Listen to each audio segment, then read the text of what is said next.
Recent figures show that the average house price across the country, though, has risen by 7%. So I found that quite interesting, falling in London, rising everywhere else. Historically, it's often been the opposite of that, hasn't it? Michael Heaver. Well, look, I mean, it's simple maths. It's supply and demand when it comes to the housing market. And the big aspect that often gets ignored, Michelle, so often, is the level of mass migration to the UK. We've had net migration regularly running 200,000, 300,000 consistently year after year after year. Then people turn around and wonder why there's a housing crisis. We have limited housing stock. We have a surging population.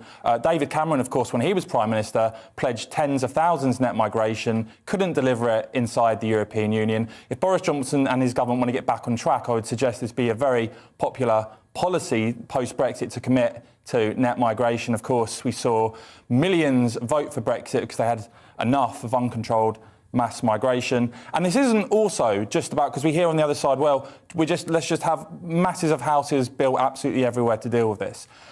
What about infrastructure? What about doctors? What about school places?